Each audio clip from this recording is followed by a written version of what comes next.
meet. Step right up and greet the Mets. Bring your kiddies, bring your wife. Guaranteed to have the time of your life, because the Mets are really socking the ball, knocking those home runs over the wall. East side, west side, everybody's coming down to meet the METS Mets of New York town. Oh, the butcher and the baker and the people on the streets, where do they go? To meet the Mets! Oh, they're hollering and cheering and they're jumping in their seats. Where do they go? To meet the Mets! All the fans are true to the orange and blue, so hurry up and come on down, 'cause we got ourselves a ball club, the Mets of New York town. Give 'em a yell! Give 'em a hand! And let 'em know you're rooting in the stand. Come on and meet the Mets. Meet the Mets. Step right up and greet the Mets. Bring your kiddies, bring your wife. Guaranteed to have the time of your life, because the Mets are really socking the ball, knocking those home runs over the wall. East side, west side, everybody's coming down to meet the METS Mets of New York town, of New York town. And we are live, Mets and baseball fans. Thank you all so much for chiming in, whether you're watching us live or on replay after the fact, for being here for what is going to be quite the jam-packed stream regarding the New York Mets and their free agency approach, between rumors, news, everything there is to know to this point, what's transpired over the past 24 hours, what's transpired over the past hour, something I was not expecting today. Exactly. I know you guys feel the same if you're watching us live or on replay, regarding Aaron Loup, and we'll be getting into all that. Why exactly he did not stay with the New York Mets, potentially everything that we know to this point. Was this a good move? Was it a bad move for the Mets here to let him go to another club? And so much more. We have to break down Seiya Suzuki. The Japanese star outfielder has officially been posted. He is available for clubs to start negotiations to get a deal done within this 30-day time frame. And if there is a lockout of any sorts, that'll be on hold. And then the days will pick back up whenever the lockout would be done for the CBA agreement. We're going to be getting into Starling Marte and comparisons potentially to a guy like Seiya Suzuki. Who's the best outfield options for the Mets and free agency right now? What is the likelihood of them landing either of those players? Latest news on the hobby: Baez, with more teams showing interest. Marcus Stroman, is he in fact going to come back to the New York Mets or not? Along with so much more. We got plenty to discuss today, folks, and I was not expecting this. I know a lot of you guys weren't, but I really want to say thank you all so much, everyone, first chiming in. I want to say thank you to a great member for a couple donations before we even got the stream rolling. So I want to make sure I shout them out if they are in fact in here live, or I'll shout them out at some point. Unhinged Yanks, great member and great friend. How you doing, my man? Currently smoking on that loop pack. Yankees and Mets fans have something in unison, and that's the fact that all other free agents right now are either being casted away to the LA Angels or being traded away. That's what we've been seeing, right? So Mets Productions, my man, thank you so much for the donations. I really appreciate that. Shout out to everyone else in the chat right now. I know we got a new member in here, and Felix, thank you so much for joining the WardyNYM family. I really appreciate that, my man. Shout out to everybody, guys. I'm going to go down the list right now. If you're watching this live, then we will deep dive everything. Got so much to go into today. I was not expecting to have this late on me over the past hour at the time recording this regarding Aaron Loup, but here we are. Michael Kane, how's it going, my man? Gerald, great member on the channel. Watermelon, Max, Swap Boy, Rookie Card Guy, what's up? James, great subscriber on the channel. Shraken, great member on the channel. Gavin, Edgar, going down those further. Alan, Million Hoopla, what's up, my man? Matt, Joseph, Nathan. I know I'm going to miss plenty of names. Don't take it personally, guys. Michael, Steven, Stoney, all you guys, thank you all so much for chiming in, folks. I know we got plenty more in here. RP, King Chris 2K, all you guys. I know we got comments, questions, and concerns. We're gonna just go right in, okay? Waste no more time. Let's just dive into this one, folks. We got a lot to get into, okay? And like I said, I did not expect this news today. All I can say is that I'm happy that we had a live stream set up really an hour after the news of Aaron Loup took place, because it really didn't feel it was worthy of doing the whole separate live stream just for himself on what's next for the Mets. I think we can really break that all down in this live stream while getting into Seiya Suzuki and everything else. But I know a lot of you Mets fans watching this right now are not happy. I get that. And I don't blame you at all. I'm someone that was an Aaron Loup lifer, a guy with a sub-1 ERA in his first year as a southpaw reliever for the Mets, and literally one of the best relievers, if not the best reliever in all of baseball in 2021. And he goes to the LA Angels, just like another Mets pitcher in Noah Syndergaard. So officially, before I go any further, I would like to say, LA Angels, you can literally suck one. You are our biggest enemy now. First and foremost, we need to get that across.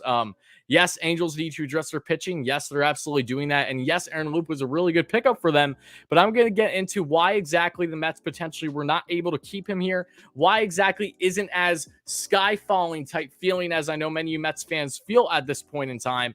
And really why this very well could be the best route for the Mets, depending on the proper moves that they do going forward. Again, it'll be completely contingent on what they do to upgrade this bullpen throughout free agency and the trade market. If they do not do certain things, then naturally this will be a massive loss for them in the scenario that Luke goes and has another strong year next year. I don't expect him to have the sub-1 ERA again, but there's no denying the fact that Aaron Loup is destined to hopefully have another good year, and I hope for his sake he does. I don't have anything personal against Aaron Loup whatsoever, but I see a $20 donation from a great member and subscriber on the channel. Thank you so much, Dominic. Great friend you are. Dom sent many things my way, including the Edgar, pardon me. I can't even speak right now. Including the signed photo we got right here. Thank you so much for that, my man. And yeah, just so much. Dominic, you've been a great support. Thank you so much for the $20 dono. Let's get some hype in the chat for Dom with the $20 dono. As always, really, really appreciate that, my man. And of course, that's the Chavez catch photo, in case you guys aren't aware, signed from the playoffs. Thank you so much, my man. But really, really means a lot too. Really, really appreciate it. Donations go a long way here on WardyNYM. But okay, let's talk about Aaron Loup for a second. I want to ask everyone in the live stream, in the chat, how bothered are you by Aaron Loup signing with a different team?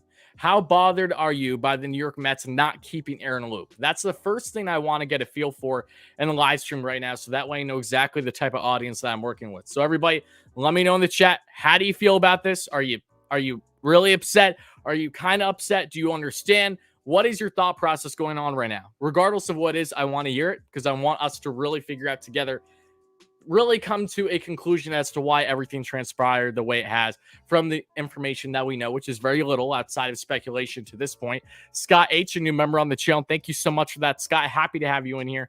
Thank you so much for being part of the WardyNYM family. Hope you enjoy it. I'm mostly mad that they didn't make an offer, says at least from what Martino said. Okay, I can understand that for sure.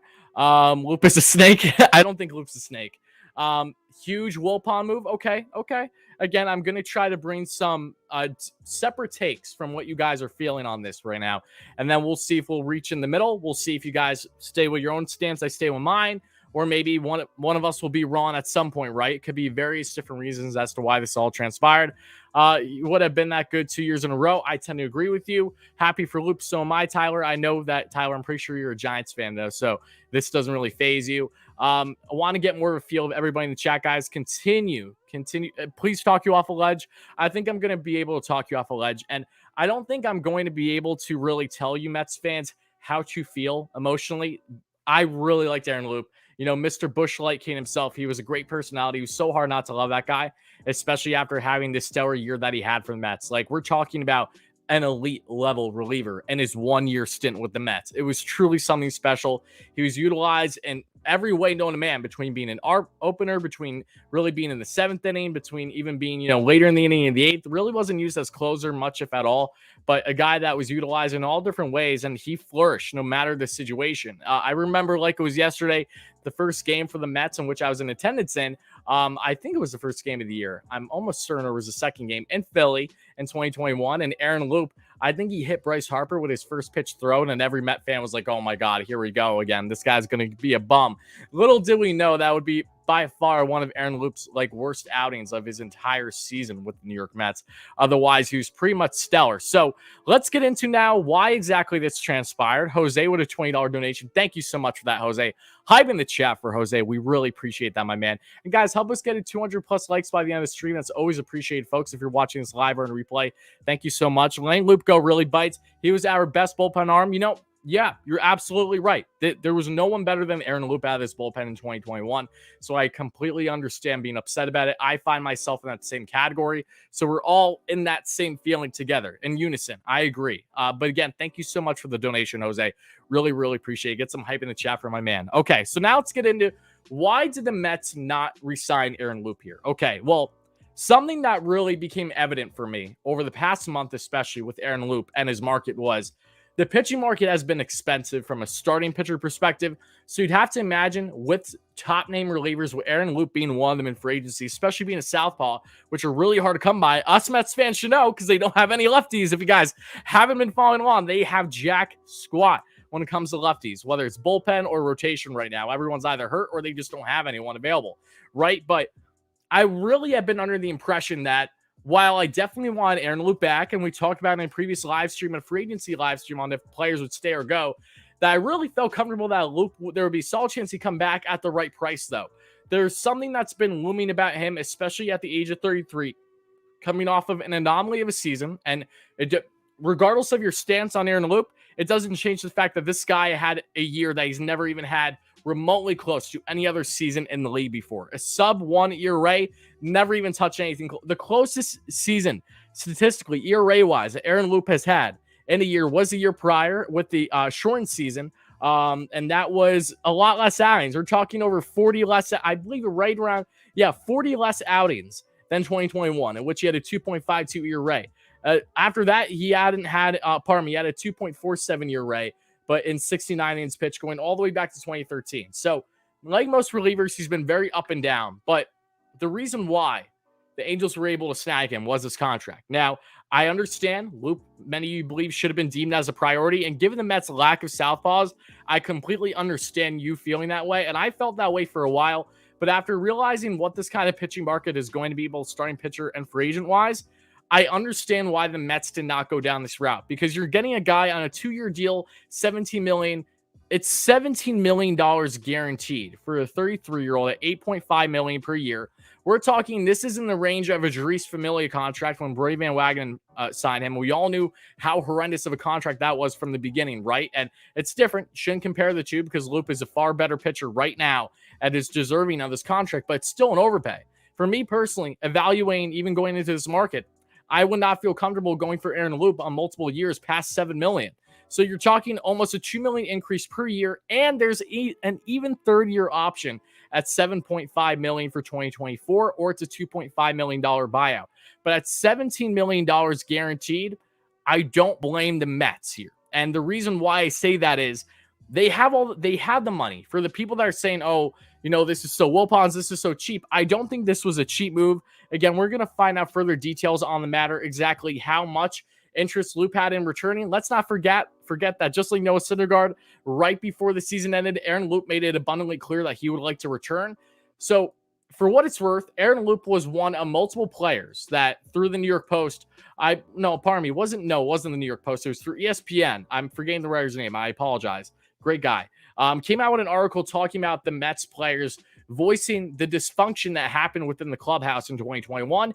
And among those players were J.D. Davis, Jeff McNeil, and yes, Aaron Loup.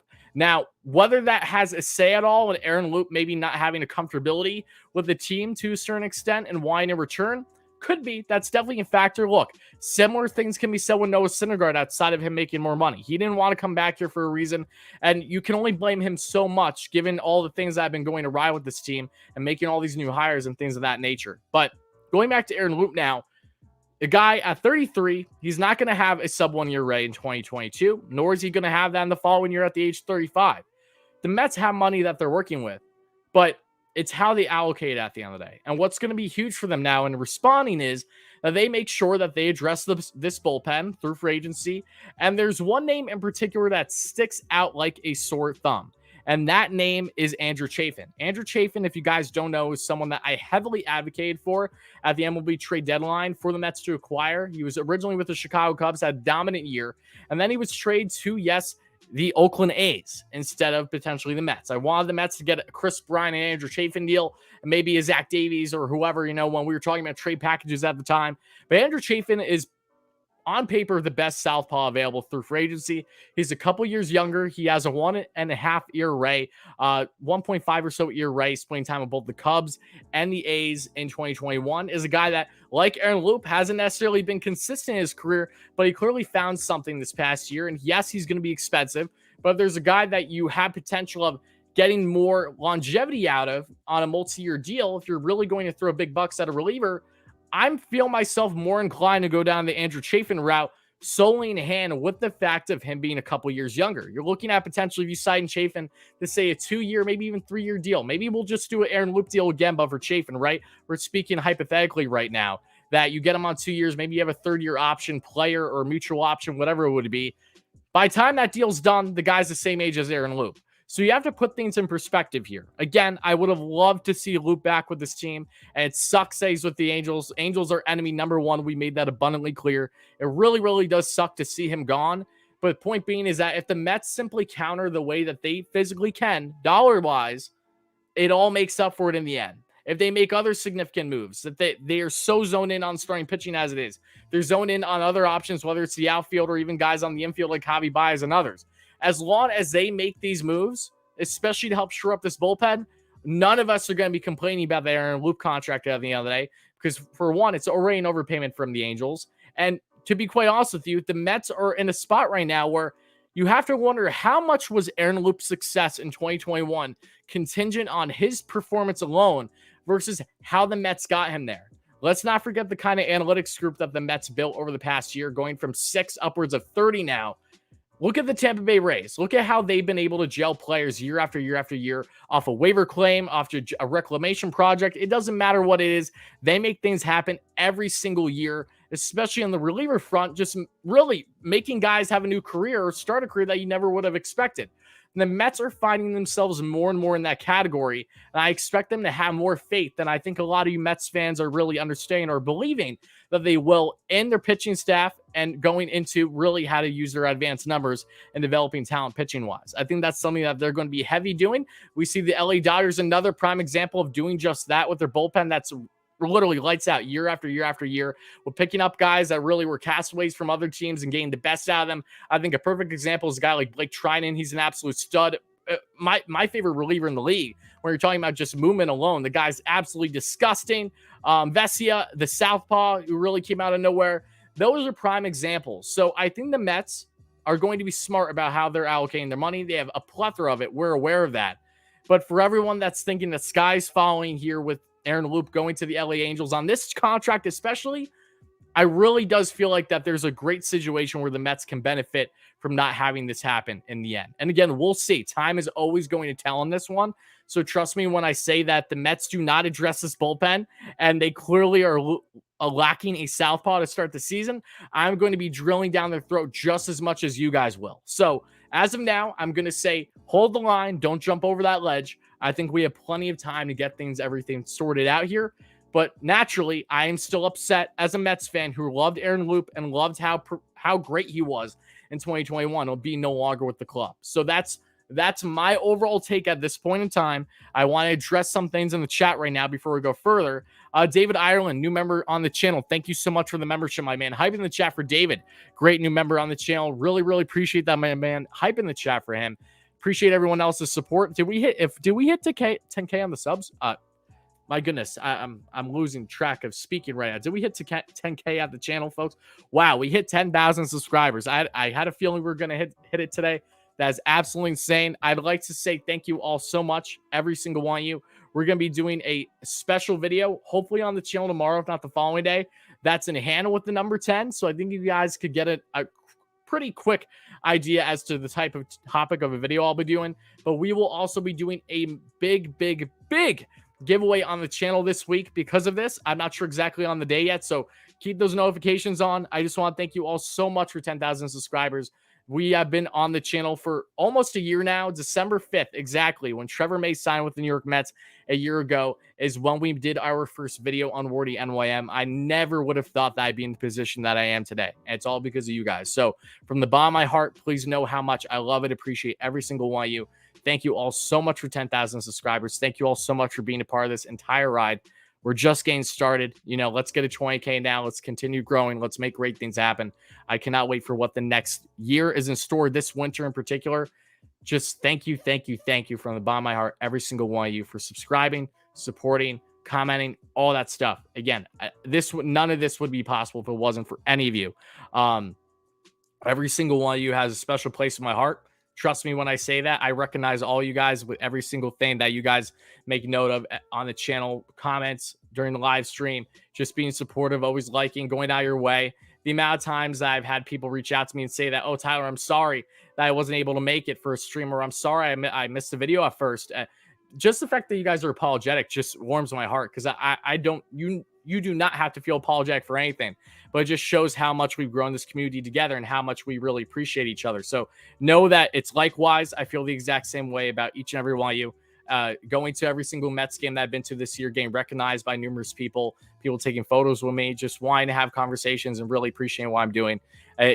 This is all exactly why I do it. And from the stuff on the wall behind me to the mug, great support. My good friend Dave, who's a great subscriber on the channel, and everyone else that's sent things my way through PO Box, all that stuff. I just wanted to take a moment to sincerely thank you all so much for 10,000 subscribers. I cannot wait for what the future is in store. Again, I don't know if we're going to have another video separate on the channel as like a 10K special. We might, but I really just have a video in general on the topic of 10 that we will be doing this week, whether it's tomorrow or the following day, going directly in hand with the fact that we hit 10K subs. So thank you so much, guys. Again, I don't be surprised if you see me tear up at all during this stream, but I just want to get that off my chest.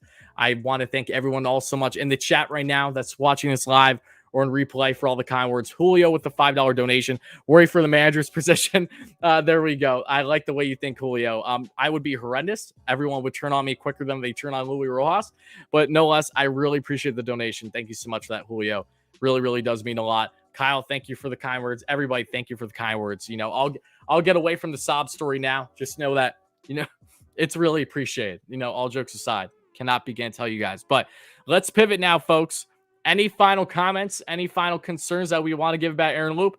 You know what? Let's touch on Andrew Chafin just for a second, because in a nutshell, Mets have money they're working with, okay? To think that the Mets did not sign Aaron Loup for the sole fact that, they don't have money. They're Wilpons, And I don't mean that as a mock to anyone. The reason why I'm saying that is the Mets do have money. They're going to spend a boatload. We know that. But just because you have money does not mean that you should allocate it everywhere. They're going to allocate it where they feel is necessary, because if the Mets do, let's just say, if they go to the Andrew Chafin route, and again, there's no guarantee, there's a very good chance the Mets don't land Andrew Chafin, because just like the Mets, everyone else would love a nice, crafty southpaw in their bullpen for 2022. Let's make that clear. Nothing is guaranteed. We know that by now. Last offseason proved that to us. Nothing is certain. We got that, okay?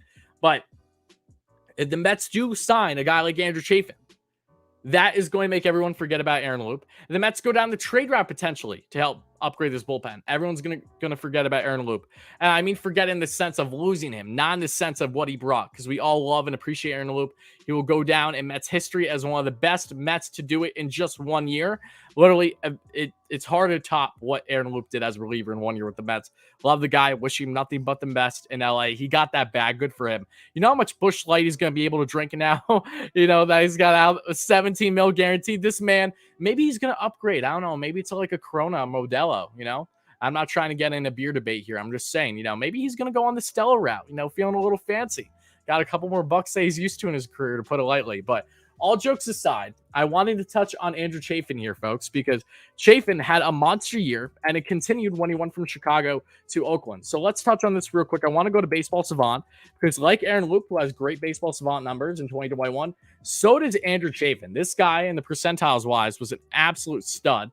We're going to get into Steven Matz, some more talk and stuff like that, so don't you guys worry. I don't know where we are in the likes, but again, folks, help us get it 200 plus by the end of the stream. Always appreciate it. John, thank you so much for the kind words. Again, if I miss anyone's personal comment, about thanking about, congratulating about 10K. Please don't take it personally. It's not the fact that I'm really trying to go out my way to miss it. It's just the fact that I missed it because we got, roughly 400 people in the stream right now. But no, it's really appreciated. Dave with the $5 donation. Wardy for president. I like the way you think, my man. I appreciate the donation, Dave. Love you, bite. But Andrew Chafin's percentiles in 2021, folks, are as follows. You're talking average exit velo, 74th percentile. Max exit velo, 70 percentile. Hard hit percentage, 87th percentile. XW OBA, 89th percentile. Times ERA, 89th percentile. Times batting average, 86th percentile. Times slugging, 85th percentile. Barrel percentage, 76th percentile. K percentage, 55 percentile. So just above average. Walk percentage, 69 percentile. So he's above average, but significantly when it comes to his walk rate. Whiff percentage, just below average at 47 percentile. Chase rate at 89%.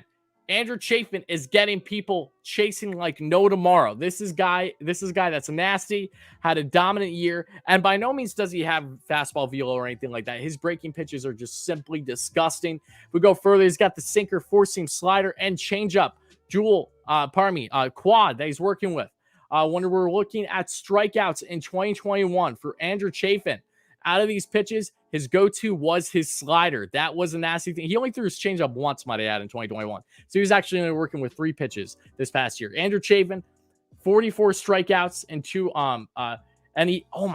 44 strikeouts and batting average from the opposing team, .092.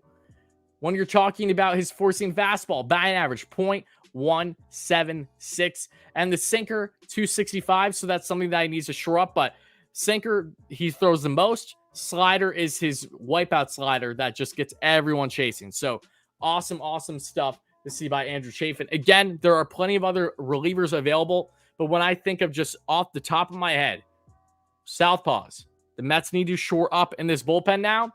Andrew Chafin has always been the first pop in my head. If he's not Aaron Loup, it's Andrew Chafin. So we'll see what comes of it, folks. All I'm saying is if the Mets go down that route, or if they go down a similar route, it's all going to make up for it in the end. And remember that this is a team that's properly developing their bullpen now without feeling that they absolutely always have to get outside talent. They need to continue building the farm. Who knows what guys are going to come from potentially AAA or even AA next year down the stretch that we're not even aware of that could have significant impacts. This is a Mets team that's going to get better with their player development year after year. We saw a lot of it, and I do think that it went directly in the hand with Aaron Loup having a great year. Do I think that it went all on that? No. Aaron Loup had a phenomenal year, and he deserves all the credit, but so do the Mets for helping him get there, and I think that's something that rightfully so needs to be said. Mario with the $5 donation. Thank you so much for the donut, Mario. Hopefully we can build this Mets team this year. Absolutely, Mario. I'm hoping the same as you. I think we're going to get there for sure, but I really appreciate the donation. No less. Type in the chat for Mario. LGM, my man. I'm very upset with another player claiming like the Mets. None of them can be trusted to tell the truth. Carolyn, I think you need to understand something.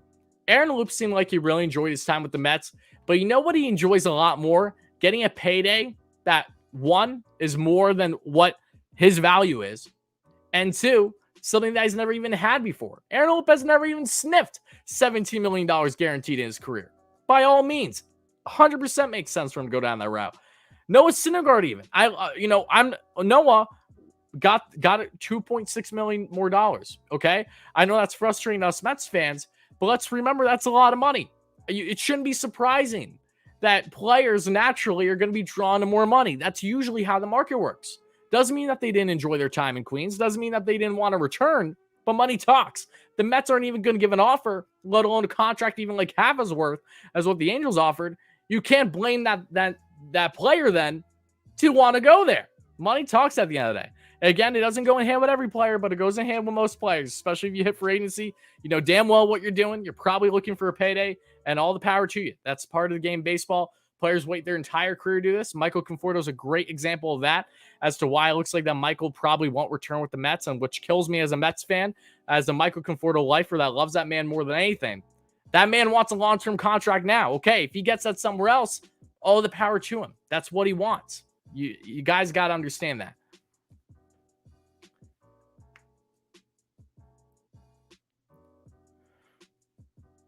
Okay, let's see.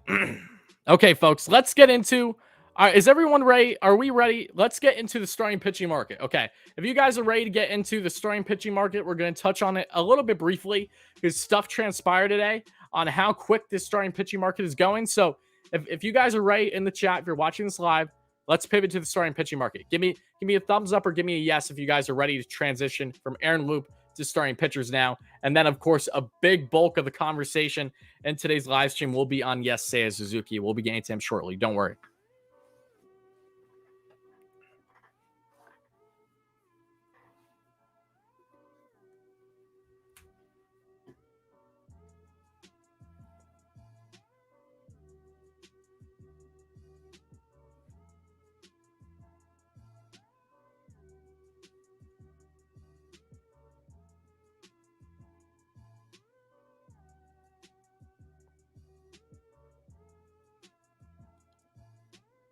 Oh, breaking news. We like this breaking news. Hold up, everybody. Hold up, everybody. We got some breaking news, folks. And I think that I got to be honest with you guys. I think you guys are going to like this one. Okay, folks. Whoo. The Mets have already reportedly been connected to a southpaw, but no, his name is not Andrew Chafin. His name is Taylor Rogers. Taylor Rogers from, yes, the Minnesota Twins. According to Mike Puma, has been reported that Taylor Rogers is among the lefty relievers of consideration for the Mets. Rogers is arbitration eligible and due for a raise from $6 million he received last season, and the Twins might want to conserve those dollars. 100% true. Rogers is someone that the Mets did show interest in back at the MLB trade deadline. Briefly, I don't know exactly how significant their interest was, but he was among the players that were of consideration back then. So Taylor Rogers, throw his name in there. He is among the southpaw relievers that are now being of consideration.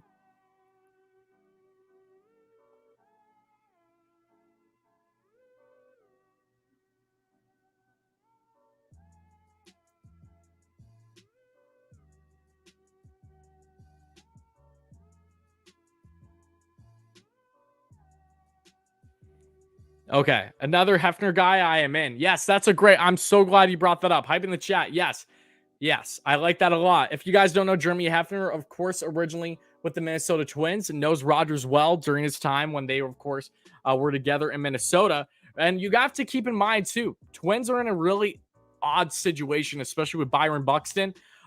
They don't know what to do with him right now. They're a team similar to the Oakland A's where they struggle to keep guys that are due for big pay raises in arbitration. So let's see what Taylor Rogers. I'm going to look up his baseball savant right now. Rogers, in case you guys don't know, did have a very solid year in 2021. He had a 3.35 year rate, a 2.13 FIP, which was lower than Aaron Loup's, and 40 games played and 40.1 innings pitched. Rogers has been a very consistent reliever in his career. He has a career, I believe he has a career 3.15 year rate.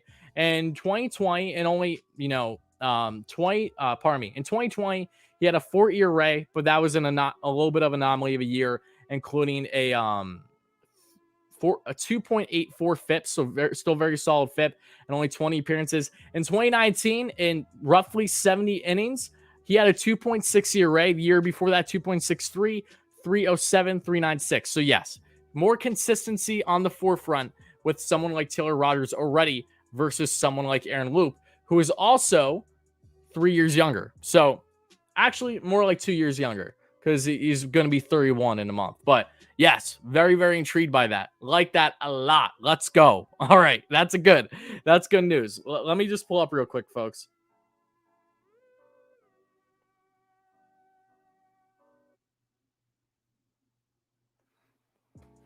All right, guys, let me know your initial thoughts in the chat if you're watching this live on Taylor Rogers. Would you like him for the Mets? Again, Rogers is interesting. I'm not exactly sure how the Mets. I got to look up his contract stat. I know he's arbitration eligible, so in that case, the Mets would have to trade for him and then sign him. Which Marte is Starling Marte, not Cattell. No, Starling. Yes, I think we're all in kind of agreement on Taylor Rogers. This is exciting. I like this. See, I like this a lot.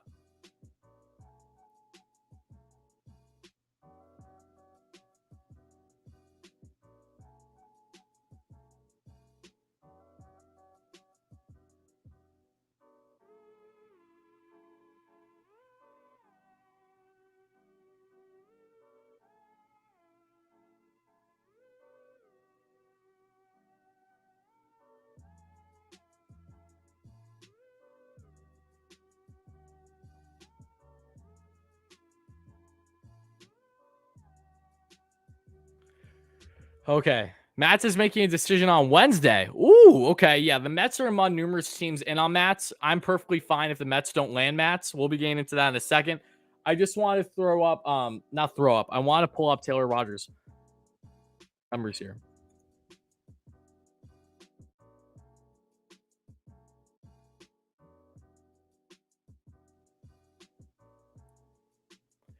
Is Taylor related to the other Rogers reliever from the Giants? Or does he spell his name with a D? He might not be. I'm not sure.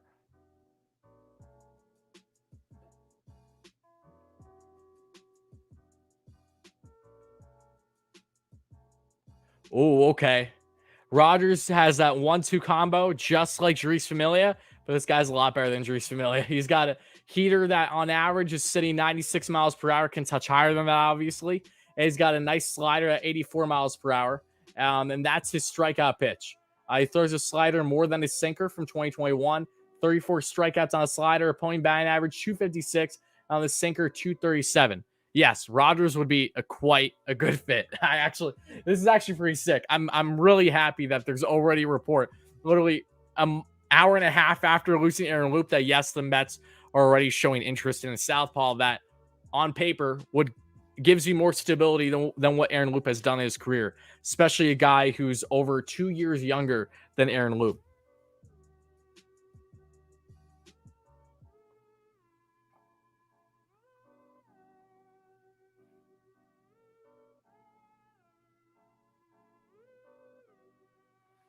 Okay, folks, reading your comments right now. Rogers and Buxton, don't guys. I love you all to death, and I love Byron Buxton more than life itself. But let's not get ahead of ourselves here, okay? By if the Mets are going to stay true to not parting ways with prospects, I find it damn hard to believe that they're going to be able to land Byron Buxton. Again, would have loved to be proven wrong, because Byron Buxton, in my mind, is the guy with the utmost potential that far outweighs his risk, which is his health uncertainty. But still, Byron, I wouldn't bet on that at all until proven otherwise. There's a reason why the Mets said we are going to go through free agency to really address everything to help build their farm the Dodgers way they've done year after year after year to make sure that they're not parting ways with their top prospects so easily. David with a $2 donation. David, thank you so much for the $2 donut, my man. I really appreciate that. Hype in the chat for David. Congrats on 10K. Thank you so much, Mets cards, and more. Appreciate that. Again, shout out everybody in the chat for the kind words on the 10K subs. Really does mean a lot, folks. But yes, in case you guys didn't know, again, Taylor Rogers, the crafty southpaw heater with the slider from the Minnesota Twins, is now being sought after among many other options for the Mets bullpen-wise after losing Aaron Loup to the LA Angels. So, yeah, I really, really like this. Keep in mind, though, that, yes, Rogers will command a decent return. So, I don't know how the Mets will go be about it. I think that I will honestly be pretty surprised if the Mets land Rogers, not because of the fact that they don't need him, because they absolutely need a guy like Rogers, but rather what assets are they going to give up in return for someone like Rogers? That's something that only time will tell, but I'm excited to find out.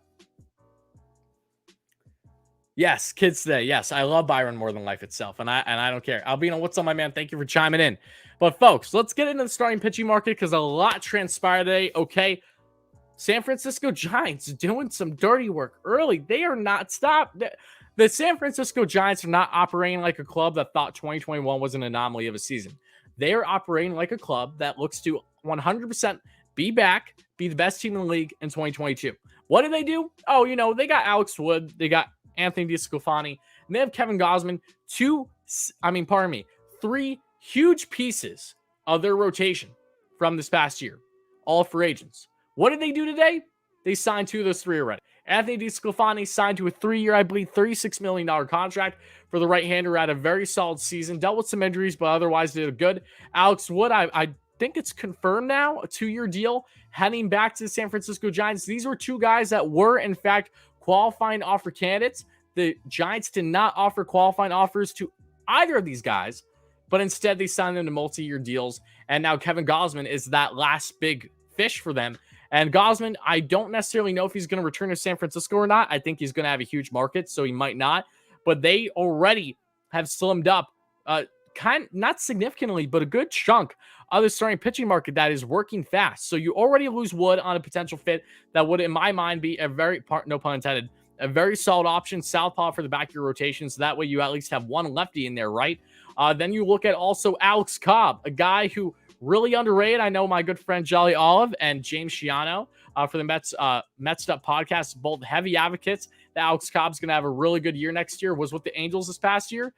He was in deep discussions with the Giants nearing a deal. It has not been made official yet, but if the Giants do land Alex Cobb, that's another very solid depth starter with oodles amount of upside potential that is off the market. So teams are acting fast. These players are expensive. Some teams are getting some good contracts. Sandy Alcantara signed a 5-year, just over $50 million extension, which is a bargain and then some for the Marlins today. So a lot of pitchers going off the market quick. And I'm not including Sandy. I'm just saying because of the fact that he wasn't a pitcher that was signed today, even though it was an extension, right? So we got to see what happens with the starting pitching market. But the Mets, a team that, according to Billy Epler, according to Steve Cohen, according to Sandy Alderson, is prioritizing, rightfully so, considering that they don't have a rotation right now.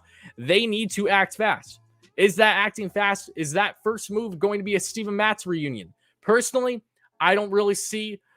I understand Steven Matz would definitely be an upgrade, actually have a lefty back in this rotation, but I think that you add so much question marks with that it's really a better route to go elsewhere. I don't think he's a bad depth piece as long as the Mets make sure that by no means is he one of your moves of significance bullpen-wise, okay? You need to make sure that you land big-name guys, whether it's through free agency or the trade market, probably free agency, to really shore up this rotation. If you don't do that, then what do you have? Nothing. You have absolutely nothing going on. So we'll see. Matz looks like he will have a decision by Wednesday. At least that's according to reports right now.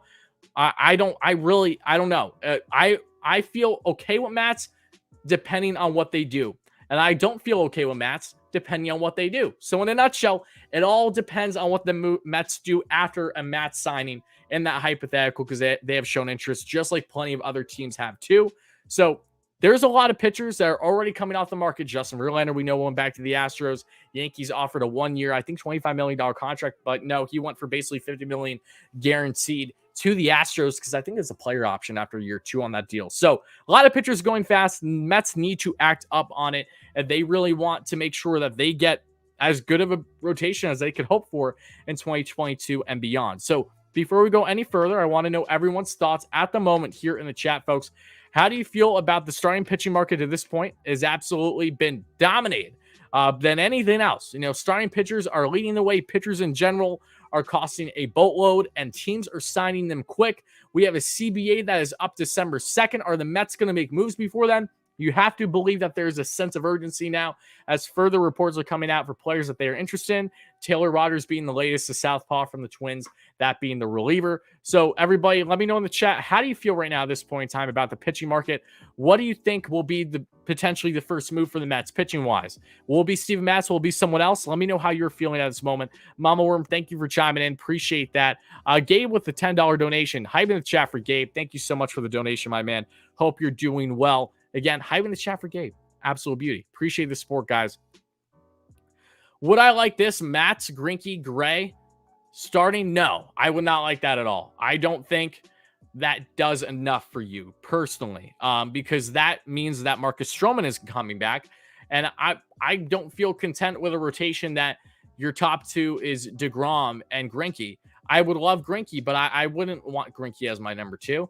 No, I would want more than that. I really would. Gray, I'm all in on Gray. Back half of the rotation as your number 5. Sure, that's awesome. Like a Met, but I don't want the Mets, just bundling up on those bottom half of the rotation starters without addressing the hole, which is your 2 and 3. You got to get that done. If you don't get that done, you don't have anything.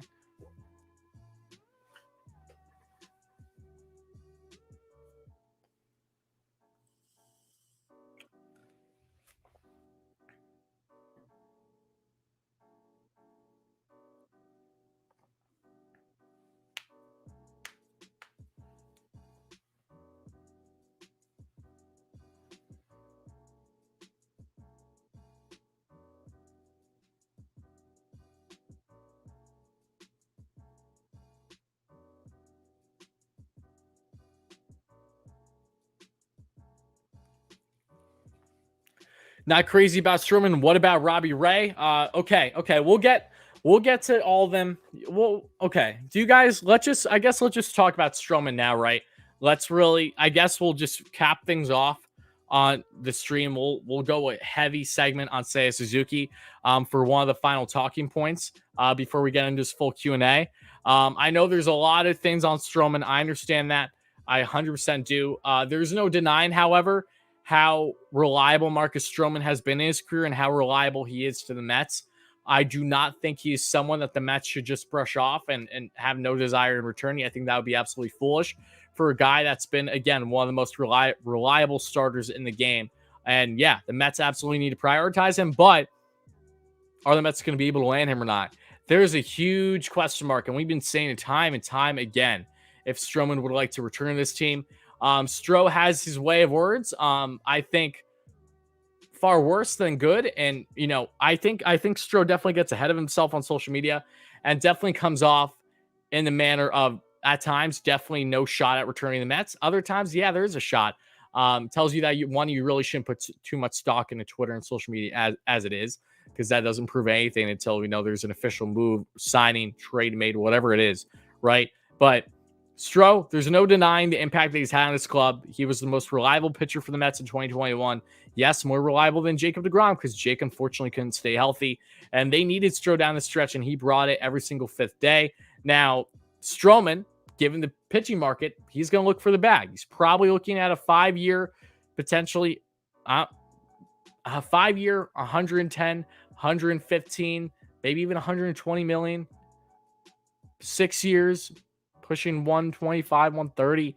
Like, yeah, I find it hard to believe Stroman's going to get anything less than 5. And I think there's a solid chance that Stro gets 6, because I know that's what a guy that's an awfully close comparable to him, and that being Kevin Gausman, is looking for as well. Both these guys are probably looking for 6-year deals. And I know everyone thinks that Stroman's going to go to the Angels. If the Angels are going to continue going after Mets pitching, please do us some justice and get freaking Familia. Please don't take Stro, take Familia. You want to shore up that bullpen? Take the man who's been a dominant reliever in the game for the past decade for the Mets with that wipeout sinker. Go get him. Go get him. All right. Yeah. Go get the boy Familia. That's what you should do. And not, who knows? Who knows if that'll actually happen? But I do think that the Angels have as strong of a chance as any other team in landing, if not more, to land someone like, yes, Marcus Stroman. I do not want to see Marcus Stroman go, just because of the fact that, like Aaron Loup, I don't want to see him go either. If you're going to lose these guys, you have to make sure that you have replacements.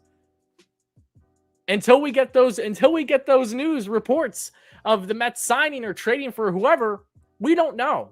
And the battle of, as a fan, handling uncertainty through winter, through what potentially could be a CBA lockout that could go a couple days, couple weeks, couple months, is agonizing. We all hate that. I completely get it. I can tell you, first and foremost, someone that literally covers the Mets every week, it's frustrating as all hell when you don't know, when there's all this uncertainty, right? So I really hope, for the Mets' sake, that helping them shore up their rotation means that they bring back Marcus Stroman.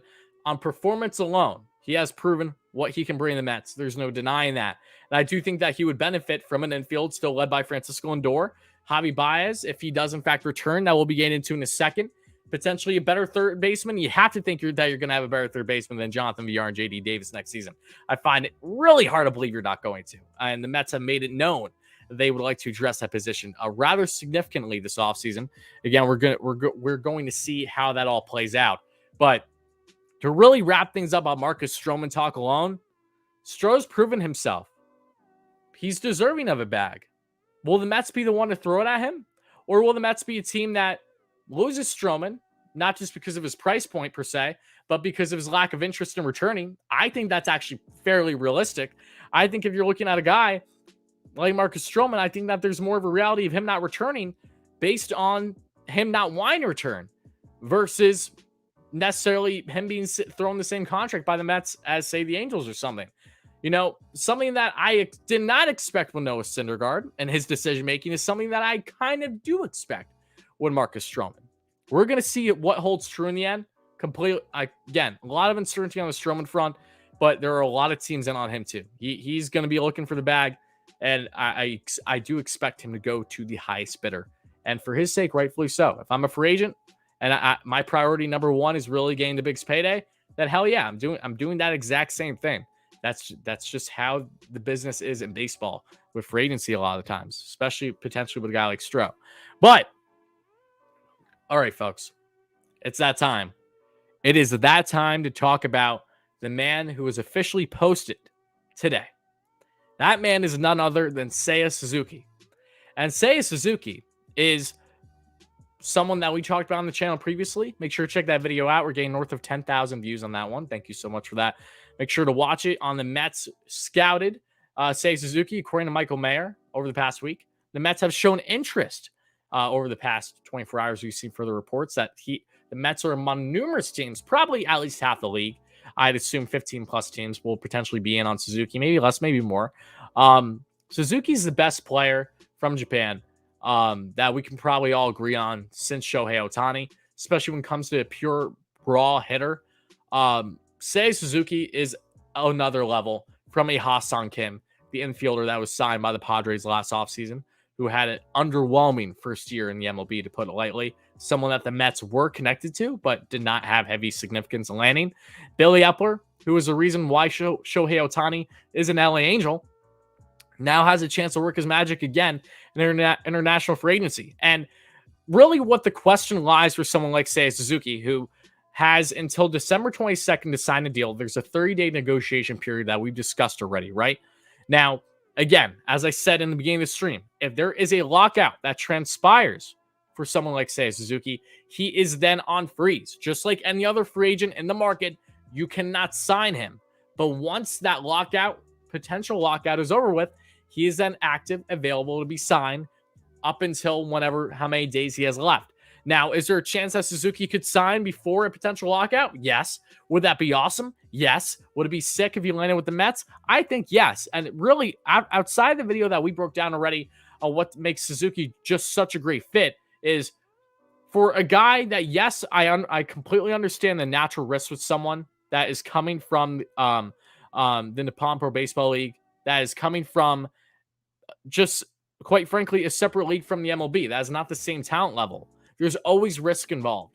But given the Mets, who look far more unlikely with each passing day to lose Michael Conforto, to keep Michael Conforto, it's really hard to find someone that, according to Billy Epler's approach this offseason is to look for players that have great plate discipline, that really know their strike zone, but also are aggressive. Outfield-wise, the Mets need to address some things. And Seiya Suzuki's 27 years old. This guy has put up electric numbers. It's really hard to argue there are much better fits than Seiya Suzuki, not just because of his age, because of his potential, but also because of his price point versus other options. And no, this is not a Mets penny-pinching move. The point is that this guy is affordable. There should be absolutely no reason why the Mets do not go all in on him, even if the Mets prioritize someone just to the same level like Starling Marte. Now, if we're doing comparing and contrasting here, and again, of course, we're going to have the comparisons to the previous guys that the Mets have signed from Japan, that you're going to think, oh my God, he's just going to be another dud. It's okay. It's easy to do that. But I think the issue with that as well is, can we just not focus on not even necessarily race, but just the posting aspect for a second? Can we focus on the fact that this is a different player? This is a player that is the best pure hitter that we've seen in literally a very long time to come from the MPB. It's really, really hard to compare him with other previous players that have come from Japan. It's really, really difficult considering this guy has been absolutely dominating year after year after year. And in case you guys are wondering just how good Seiya Suzuki is, and then we'll get into comps with Starling Marte potentially as well and other outfield options. Suzuki, he's had 6 straight seasons, as I said in my previous video, now in the MPB with 25 or more home runs, 75 or more RBIs, and OPS right around 1,000. This guy has been absolutely dominant. 3-time Gold Glove in the right field position, a cannon of an arm. He's been deemed as a 5-tool type player, even though defensively, it looks like that he'll just be right around an average defender. I don't think we're going to get consistent Gold Gloves out of him, but I think you're going to get something perfectly fine for what you're looking for. And a guy that can steal some bags too, has 82 stolen bags in his career. But 2021 in 133 games for Seiya Suzuki, 38 bombs, 88 RBIs, a 319 average, 436 on base, and a 1,075 OPS. Awesome. 2019, 335 average, 453 on base, 1,018 OPS, including 28 bombs and 87 RBIs. 2018, let's go back even further, shall we? In 2018, with 2 teams and 125 games played, 321 average, 439 on base, 1,064 OPS, 31 home runs, 96 RBIs. 2017, 26 home runs, 90 RBIs. 2016, 29 home runs, 95 RBIs. In each of the past 3 seasons, in total, Seiya Suzuki has more walks than he does strikeouts. So what does that tell you? His approach is off the charts.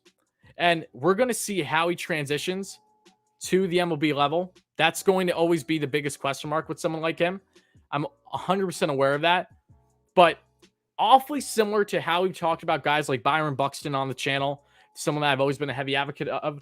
Seiya Suzuki finds himself in the category as someone that, for his price point especially, at an assumed 4 years, 40 plus million, or 5 years, 55 million, in which you have to still spend more money than that, upwards of 10 more million, because of how his contract, you actually have to give more money to the Carp, Hiroshima Carp, which is the team he's from in MPB. It's a fee. They have a percentage fee based on the amount of millions of that you give him in contract. Regardless, the potential that comes with someone like him completely outweighs the potential risk. And the Mets obviously would be in a spot where if they did land him, they would have to make sure that they have some other option if, say, something goes awry. But that's where you have potential with someone like Khalil Lee. Thankfully, the Mets do have some solid outfield prospects, and Khalil Lee is someone that is deserving of getting an opportunity at the show next year. So in an end-all scenario where Seiya Suzuki signs with the Mets and he's an absolute dud, right? Say everything goes wrong, the Mets still do have some options to work with. But even then, given his price point, it's really, really hard to argue why you wouldn't go all in on this guy. I think you 1,000% need to go all in on this guy. He has proven it every single year. He's been dominant in the MPB, and I would be honestly flustered if the Mets don't go all in on him. And I'm not guaranteeing that the Mets would be able to land him, because this is a guy that is a hot commodity for at least half the league, if not more. So it's going to probably be more up to personal preference on his point. There's been some rumors to suggest that he wants to be in a warmer climate. That could be true. Again, wouldn't be surprising if he goes to the Giants or the Rangers or just somewhere out West Coast. That happens. The Mets have not been a desirable destination to land Japanese players in history, as we know. But is Billy Epler, does he have the chance to change all that narrative in one swing and actually get a home run here and landing Suzuki? 100% he does. So I really hope for the Mets' sake that they go all in on Suzuki. They have the money to make it happen. Money's not a concern for the Mets. And like I said too, if you're really looking to replace Michael Conforto, again, I would love Michael back, but if he's gone, if there's no more of him being with the Mets, right? And you're looking at the outfield options through free agency, there's no one that has better upside for his price than Seiya Suzuki. And I'll take that all the way going into the season. I'm completely locked on this guy. And for comparisons to someone like Starling Marte, I love Starling Marte. This guy stole roughly 50 bags in 2021. Just an absolute stud. Marte, on-base machine, pushing north of 400. 12 bombs, over 50 RBIs. Marte would be a great get for the Mets. If the Mets landed both Marte and Suzuki, I think that'd be an awesome outfield. Then you could potentially have Suzuki in right. Maybe you have Marte in center and Nimmo in left. Maybe you have Nimmo and center, Marte left. I think Marte would make most sense at center, though, given he has a better arm than Nimmo. And he has good speed. But if the Mets are going to prioritize one person outfield-wise that's not named Michael Conforto and is not connected to a contract through compensation picks like Nick Castellanos that the Mets have made it clear they do not want to part with, Seiya Suzuki is towards the top of that list, if not at the exact top. So I'm really, really excited to see what his future holds. I really, really hope the Mets do go hard after him because everything should be an indication that Seiya Suzuki is going to transition to the MLB, hopefully, and really be one of the best Japanese stars that we've seen in a while outside of Shohei Ohtani. That's how good this guy is. His resume speaks for itself.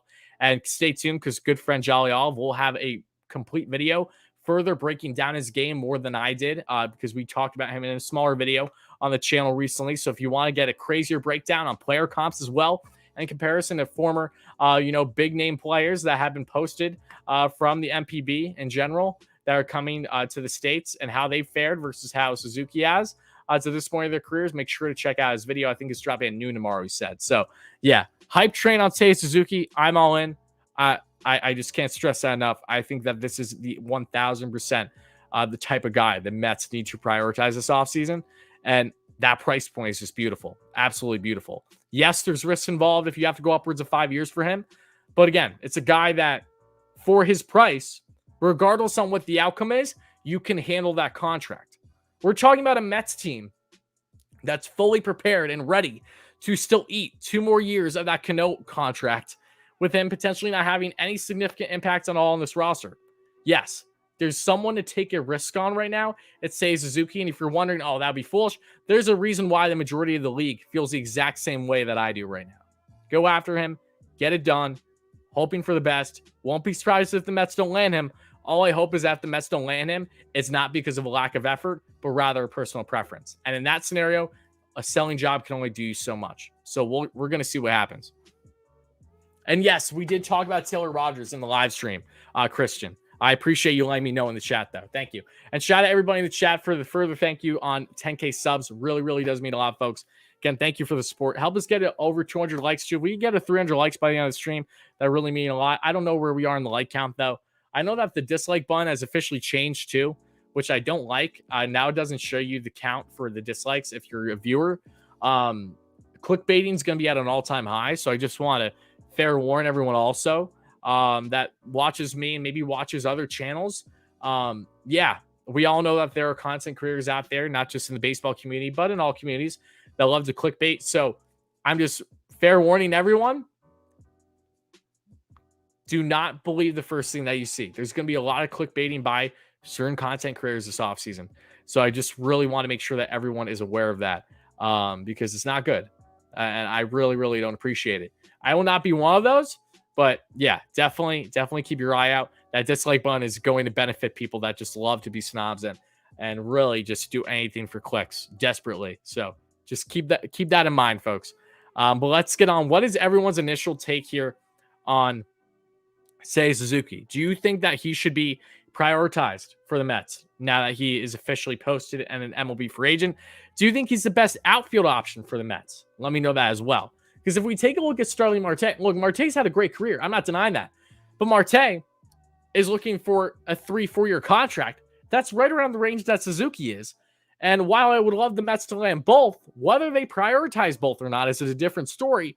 So if they're going to prioritize one, I find myself feeling more in the Suzuki category directly with his age. This guy is literally 6 years younger than Marte. If you can land him on right around the same term, cheaper, because you know he's going to be a lot cheaper than Marte, and still be able to make huge splashes, why wouldn't you do that?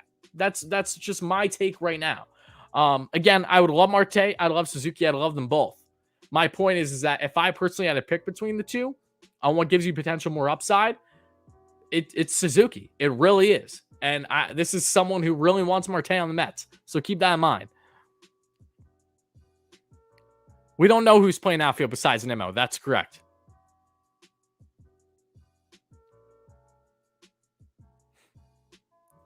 Trust me when I say that the Mets would not be signing Suzuki for good PR.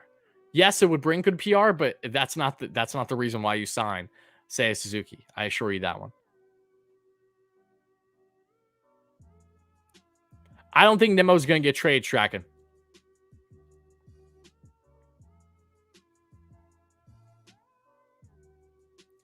I'm bugging, bro. Okay, well, counter again. Everyone's entitled to have their own opinion, guys. If you feel that Suzuki's far too much of a risk, perfectly entitled to that opinion. I love the conversations on that, regardless on if we agree or disagree.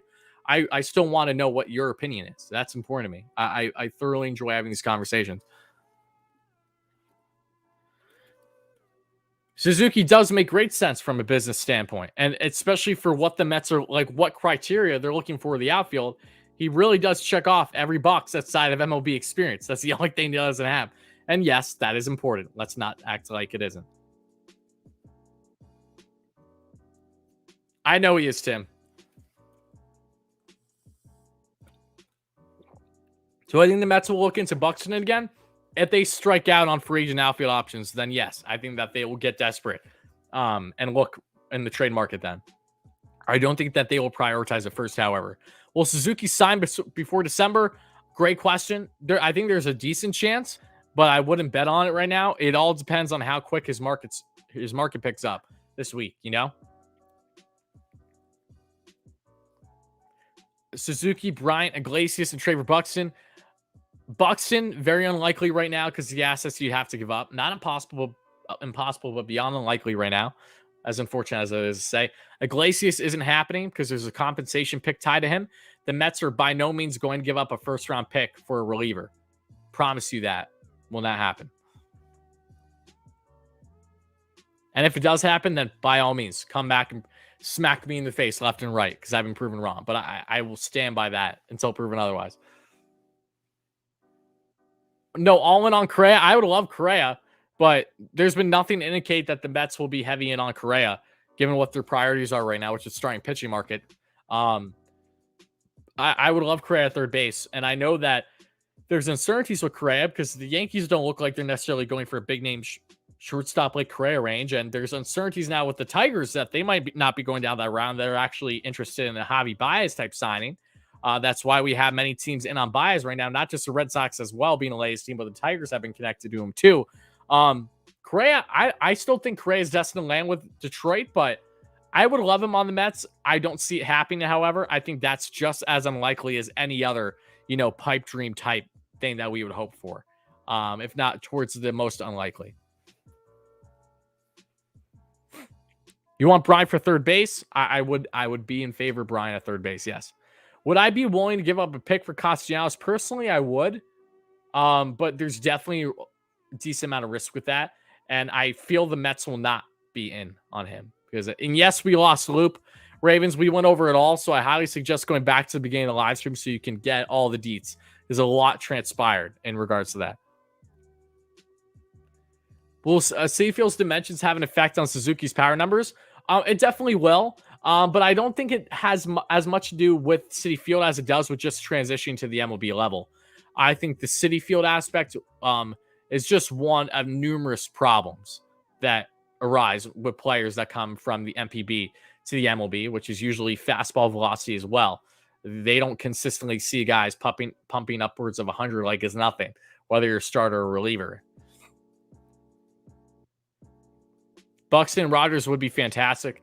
I would probably cry with tears of joy if we got Buxton. But again, that's a pipe dream right now.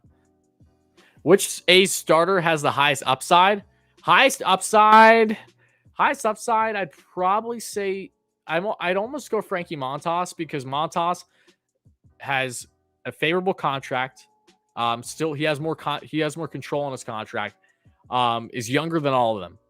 And yeah, I think Montas has highest upside potentially. I do. But if you're talking about right now, like which one I would want the most, I'd probably go Manaea because the Mets' desperate need for southpaw, and Manaea is a dominant lefty. Would love any of those three, however. What's up, Blue Squad? How's it going, my man? VR, I think there's a solid chance VR returns, but he should not be returning as a starter by any means. He should be returning as a bench piece. Do we get a pick if Baez doesn't resign? No. Baez, the Mets weren't in a situation where they could offer a qualifying offer to him. So no. The Mets would get a compensation pick if they lose Conforto, however. They would get a second-round pick for Conforto.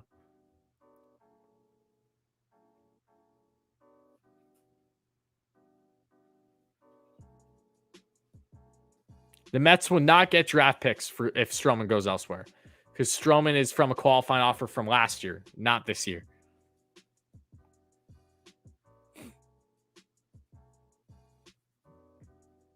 Just different reasons, Matt. That's why. And it went in hand with Syndergaard making more money in LA and wanting a change of scenery in a nutshell. But we talked more in depth on that in our previous live stream. So I suggest you check it out if you haven't already. Schwarber would be awesome as a DH fit.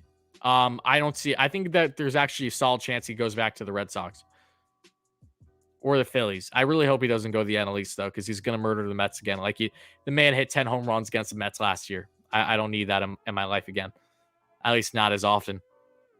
What's the likelihood of landing Suzuki? It's a big question mark. I think that the Mets have, when it comes to price point wise, they have as good of a chance as anyone else, if not the best chance, for talking about them going all in and potentially overpaying for Suzuki. I'm not against that. But whether Suzuki will favor the Mets over other teams is a different story. We know how free agency works. Just because you got money doesn't mean that's all it takes to land certain guys. Preference is a huge thing. And we don't know what his preference would be as of now, other than speculation.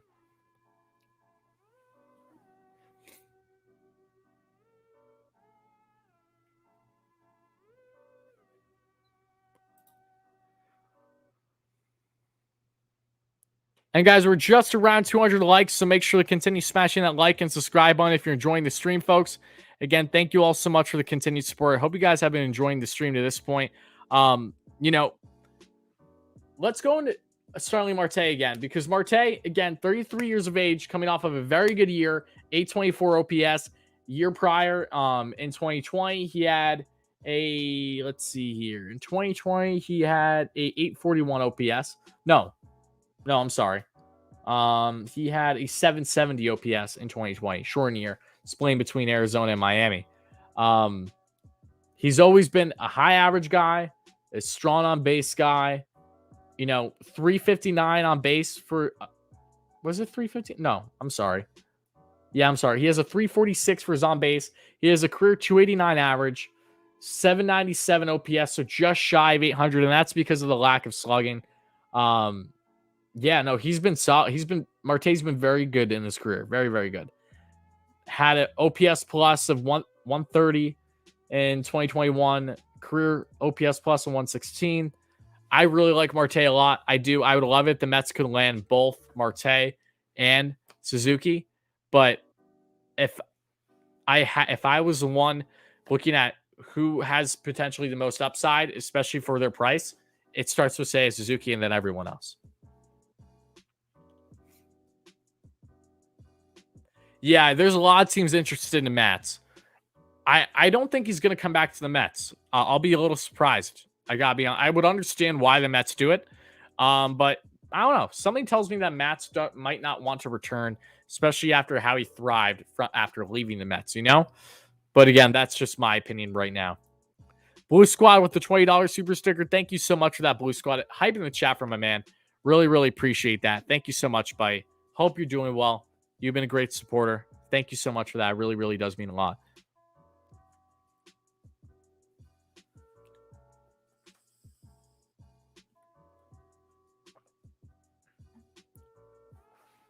Marte will age well. I agree with that. I'm not really concerned much with his age as I just am with, even with him aging well, is that the best upside that you're getting for a guy that you probably have to throw 4 years at?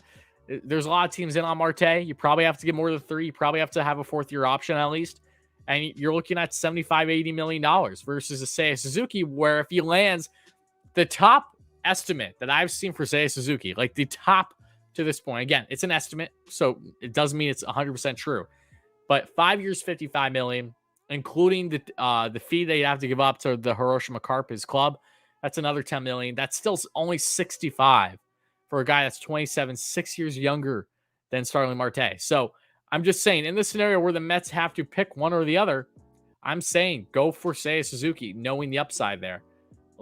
Endless potential versus a potential overpayment of Marte. Even though like I said, I would love Marte. There's no denying that.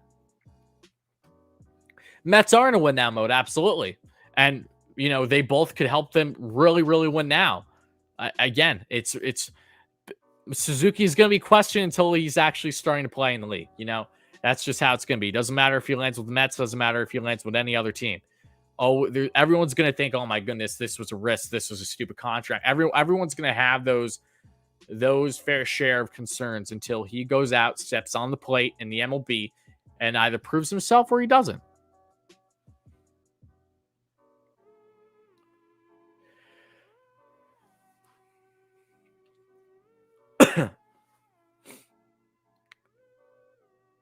Marte, 5 years, 125 million. I don't see Marte getting 125 at all. Could I see him touching 5 years if a team really overspends? Yes, but you'd have to prove me otherwise to make me think he's going to get 125.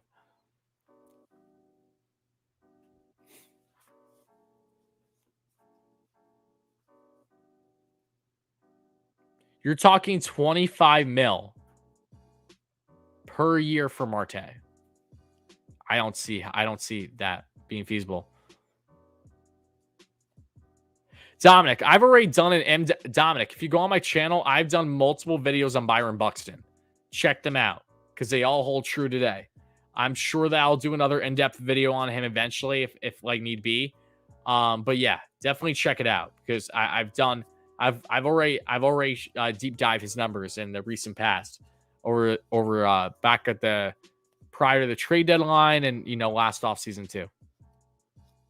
I would love Buxton too. I would, but again, me wanting something and me actually thinking something will happen are two very different things right now.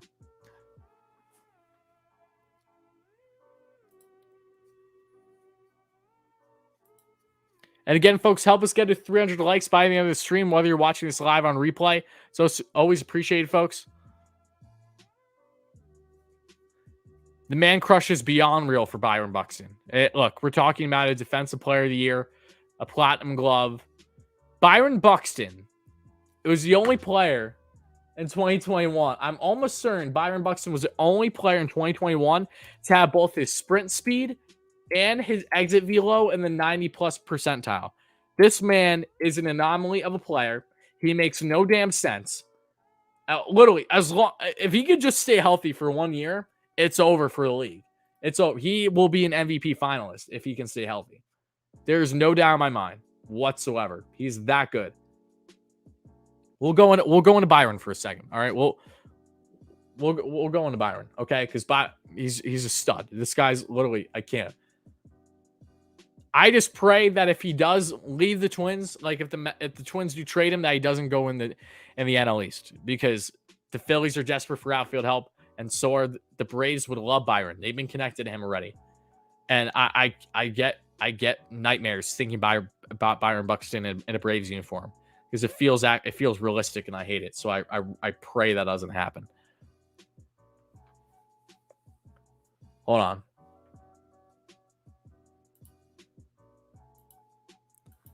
My computer is just assigned to not load, so just give me a second, folks. What's first, manager or players? I think the Mets will make a player move before they hire a manager, whether it's significant or a lack of significance. Who that player would be, I still think that they will acquire at least one player before they get a manager. Personally, that managerial process is not going to be rushed. What do I think about James McCann bounce back year?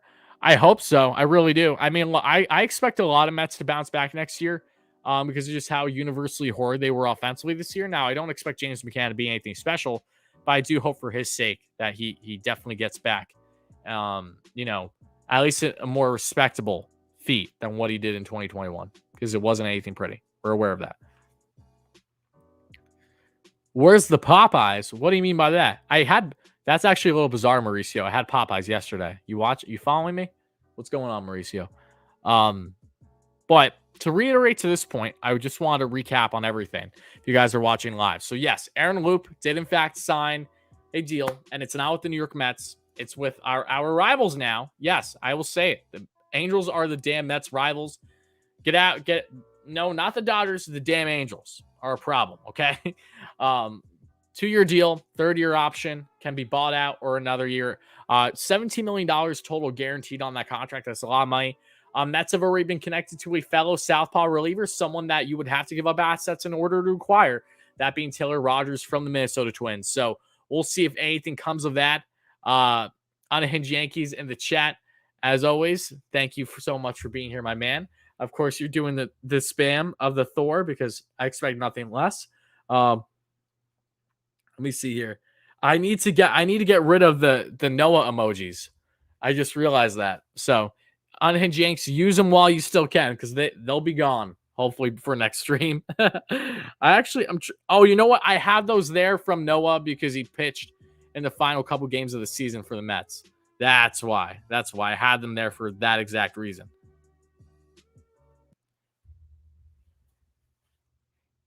John Gibbons is a guy that could be of consideration managerial wise for the Mets. That wouldn't surprise me. Mets expected to make a decision within the next 24 hours. Okay.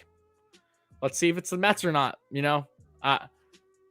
Blue Jay. I think the Blue Jays are going to keep Mats. Honestly, I think Mats liked his time in Toronto. Tigers could be a good fit though. Tigers again. The Tigers are going to be a solid team next year. Giants would make a lot of sense for Mats too because they're just doing so well with their pitchers. Do I have a GG emoji? No, I don't. I hopefully will have one soon though. I still need to get worked up. Merch will definitely. We've been saying it all year long. I know it hasn't come out yet, but especially now that we hit 10K, I feel very comfortable with getting that done soon.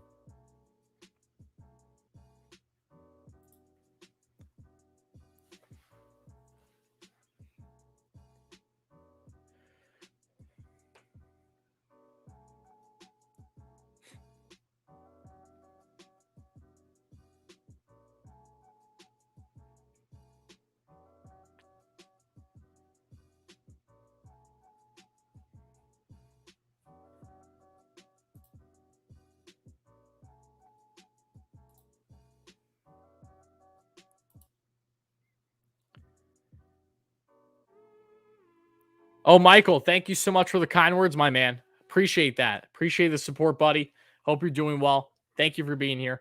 Michael Brandofino. I like that. Again, thank you. I really appreciate that.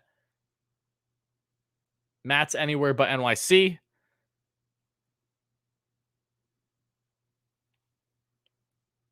Is Moreno a retaliating? Could be. I mean, Artie Moreno is also one of the few owners that said no, and Steve Cohen coming to the MLB.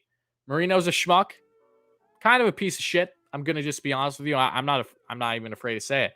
Really is. So, am I surprised that Artie Moreno's causing problems for the Mets right now? No, I'm not.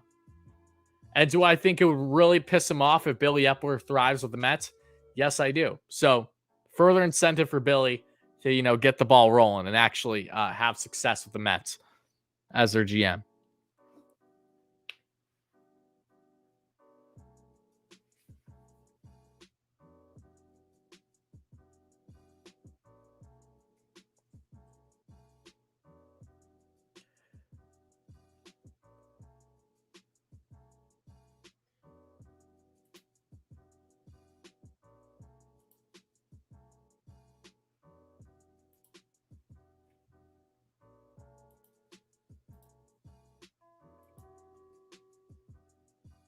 Sorry, guys. I'm just checking on my updates to make sure I'm not missing anything. Marino did vote against Cohen. Yes. Angels were among a couple teams that voted against Cohen. That is correct. ASMR or I leave. There you go. There's your ASMR. But let's talk about Javi Baez for a second, everybody, before we really start to wrap things up in the stream. And again, thank you so much for the support. I hope you guys have been enjoying this one. Hopefully, I wouldn't be against having to go live again tonight, meaning that news happened. That's actually good, positive. that the Mets sign someone. I don't think it's going to happen tonight. I think that there will be stuff that happens this week, however, hopefully before Thanksgiving. That'd be awesome. But Javi Baez has a big market right now. And part of the reason why it has a big market is because of how flooded the shortstop market as it is right now. Because of that, Baez is a hot commodity, not just for the Mets, but for many other teams. And Mets have made it known that they love Javi Baez. Sandy has made it known that he loves Javi Baez. Steve Cohen has made it known that he loves Javi Baez.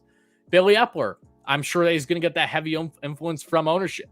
Pardon me. To go after Javi Baez and make sure that you keep him. So I feel very optimistic on the Baez front that the Mets hopefully will be able to keep him or re-sign him. But there is no denying that a lot of teams like Javi Baez want him, especially because of the fact that he will be of lesser value price-wise versus some other names, whether those names are the Trevor Stories. No, not Trevor Stories, pardon me. The Marcus Semiens, the Corey Seagers, and of course, yes, the Carlos Correa. So Baez front, I would love it. I would absolutely love it if we get a re-signing of him this week. That would really make me feel comfortable. I know some people don't want Baez back. Everyone's entitled to their own opinion. Respectfully, I disagree. I think Baez is going to be great for the Mets and him returning. And I think it'll be on a deal that makes sense for both Baez and the Mets. Numbers don't lie. Again, we'll see how he would do over multiple years with the team. But I think there's plenty of good reason as to why you would want Baez back on this team. Far more than you wouldn't want him back. So he's going to be a guy that I really look at as the first of all the significant free agents for the Mets, that like would go on longer term deals. I'd have to imagine that Baez will be the first that we find out a decision on, regardless on if he returns or leaves. Who's replacing Loup? Great question. I think Andrew Chafin is a great southpaw option that I would love in free agency. A couple years younger, I think a little bit more potential than Loup. And also Taylor Rogers, who the Mets have been connected to, according to Mike Puma.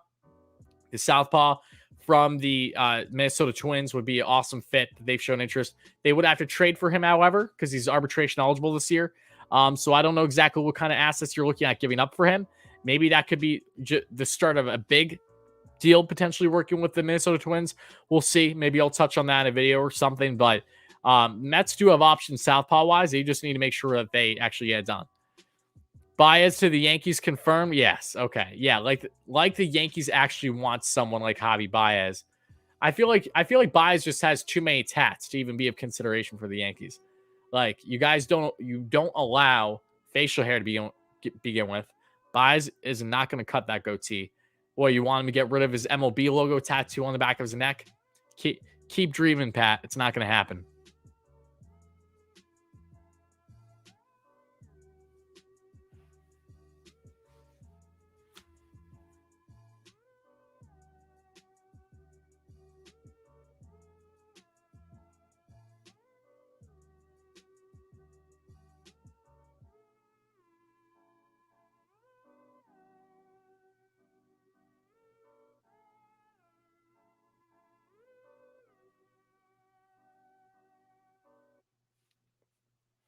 As you should, Pat. That makes it two of us.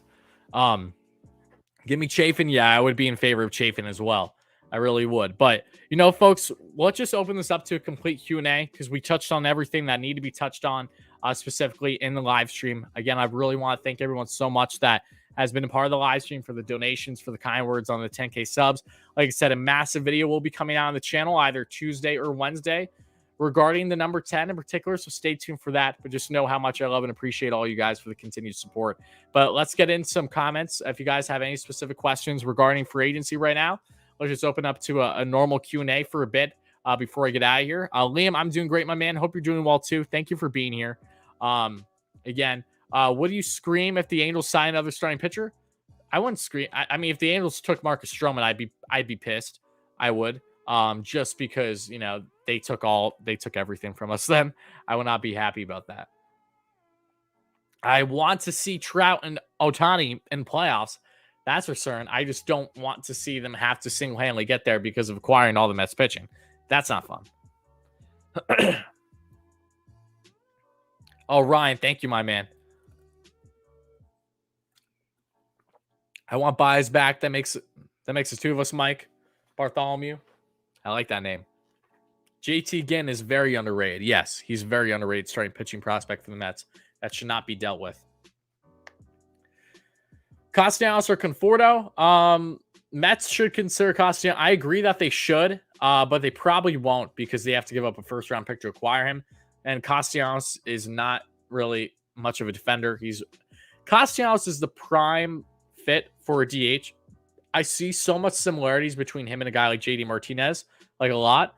And I really would love to see Castellanos in a DH role for the Mets, but it feels unlikely right now, especially with just the Mets making it reaffirm that they're going to address everything for agency, but they're not trying to part ways with compensation picks, at least not as their first choice. They're going to evaluate other options first.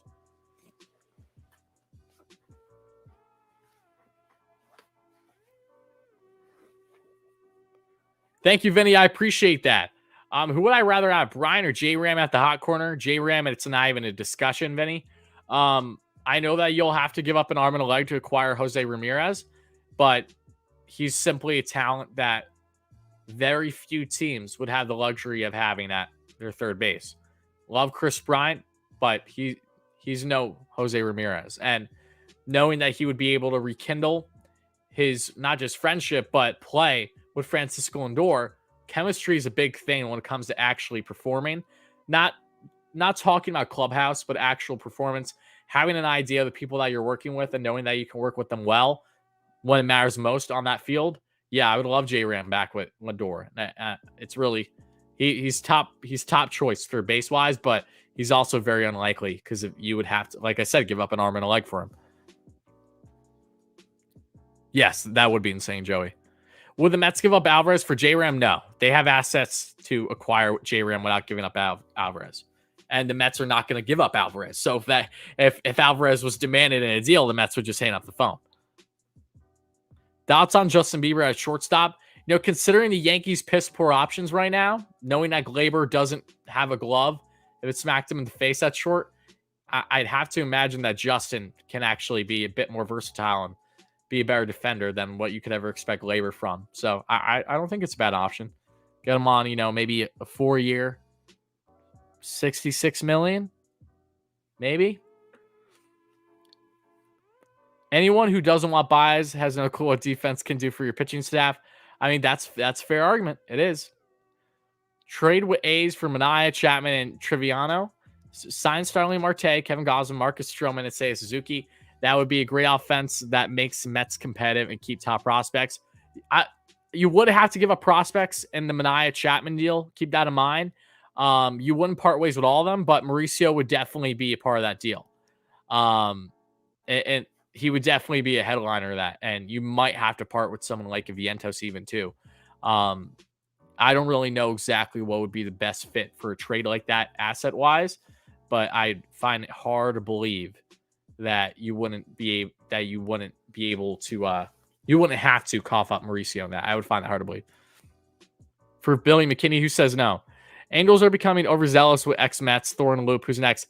I mean, they're overzealous with just players from New York in general. They have 2 guys now, and I believe Velasquez and Tyler Wade from the Yankees. So it doesn't matter what borough in general. They want them all.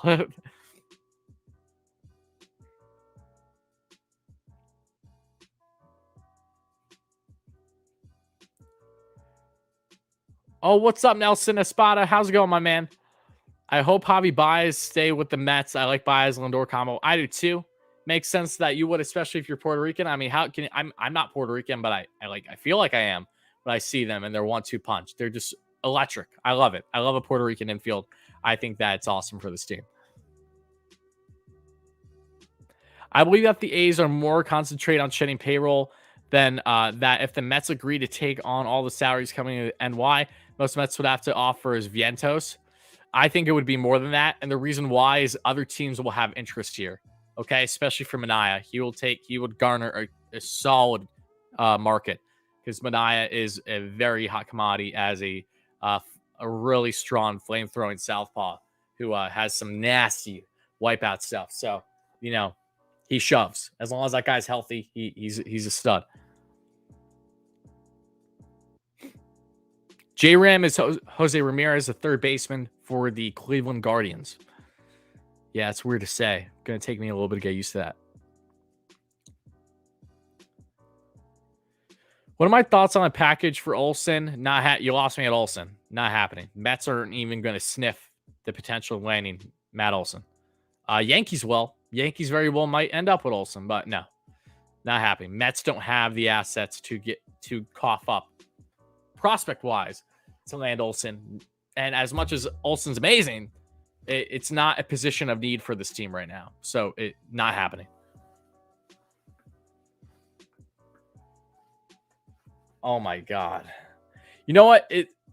Unhinged. That doesn't even phase us. That gives us more incentive to like being okay with Noah gone. Even though Noah did absolutely throw a gem that game outside of throwing one to Gillespie. Gillespie. You know.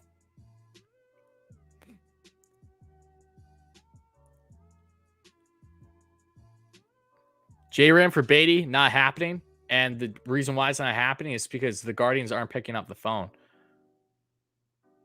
And I mean that.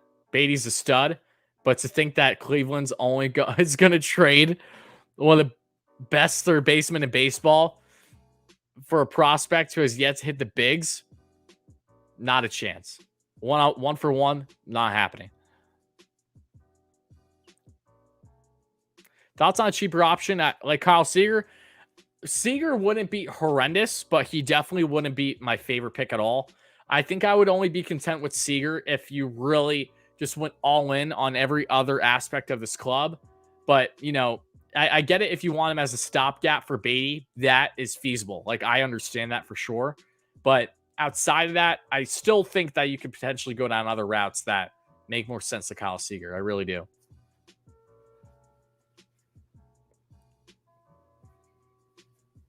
I would like to see Seager, both of them, on the same team. So even though I'm not a Yankees fan at all, it would be cool to see Kyle at third base for the Yanks in 2022 with Corey as his shortstop. I think that would be pretty neat. Then you could have Glaber at second and have DJ. Oh no, never mind. What are you gonna do? Maybe you trade Glaber. I know they've toyed with DJ at first, but you know that's where Olsen would be, unless you put Olsen at DH. But no, I'm getting ahead of myself. I shouldn't even be worried about that. Just get Brian for third base since he can go to the outfield when Beatty's ready. Again, very, very good argument. I propose that a bit. Hey, Tyler, do I think that managers influence free agent choice? Is it to come? Yeah, they do to a certain extent. Yeah, if you're an established manager, especially that like is universally like people love to play for, I think the Padres are really going to execute a bit. Not money's going to talk, of course, but Bob Melvin, fantastic hire for the Padres. If I'm a player, I think that if I'm getting awfully similar offers, but I get from other teams that are looking to contend in 2022, but I get one from the Padres that have one of the best managers in the game, then yeah, I feel like just from a player perspective, that would naturally entice me. And this is someone speaking who's not a player. So again, take what I'm saying to a grain of salt to a certain extent, but I know that managers do have an impact on a player. How much? It varies on the manager. But a guy like Bob Melvin is someone where, yeah, there would be a little bit of further incentive, I'd have to imagine, why to be there. So the Guardians only pick up the phone if we offer Alvarez. No. I think they definitely pick up the phone without Alvarez even in discussion. But it would be a lot. If we sign Bryant, what will we do with Mauricio, Vientos, and Beatty? If we sign Bryant, I think you keep Beatty because then you could get creative with Bryant in the corner outfields. Vientos can be used as a DH option. Mauricio, I think, would be traded. And the assumption that you have someone like Javi Baez on a significant deal where second base is locked up for a bit.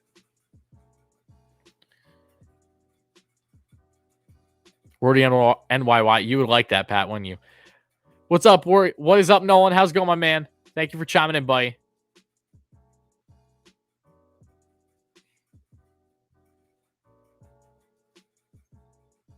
Thoughts on Loup leaving? He went where the money was. Don't blame him at all. I broke down everything there is to know on Loop though in the stream array, Ronald. So I would go back to the beginning and start from there if I were you. If you're just chiming in, I think that would do best for you because we broke it all down. Sucks to see Loop go, but I think the Mets will be perfectly fine. They have to prove it still, obviously, when making the proper signings and or trades, but that's something that I can live with given the contract and knowing that, you know, they're destined to make big moves this offseason. As long as they make them, we're going to be fine. I do remember when Jose Bautista was a Met. That was interesting times. Interesting times.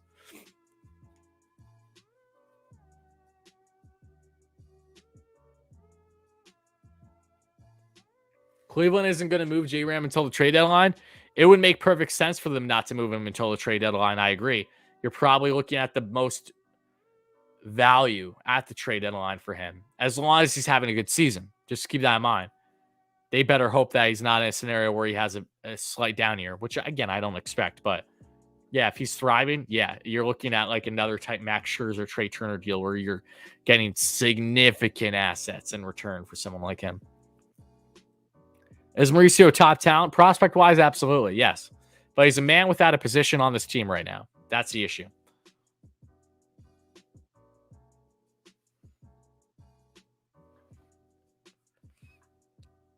Mauricio's plate discipline will get better as he's older. I promise you that. Do we have beef with the Angels? We've been having beef with the Angels. I'm fed up with them. Artie Moreno can really take a hike. Was Billy not telling us? I mean, if I knew, I would tell you. But if he's not telling us anything, then he's not telling us. I know Miguel gave out turkeys. I saw that. That was a great gesture by him. We should trade Mauricio and McNeil for Chapman and Minaya. That's an overpay.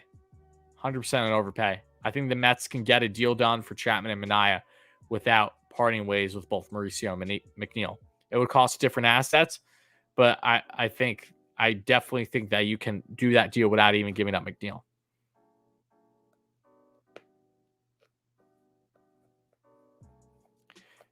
Doesn't make sense to have Mauricio as your third baseman when you have two third base prospects ahead of him at the position, leading off with Brett Beatty, and then you have Vientos.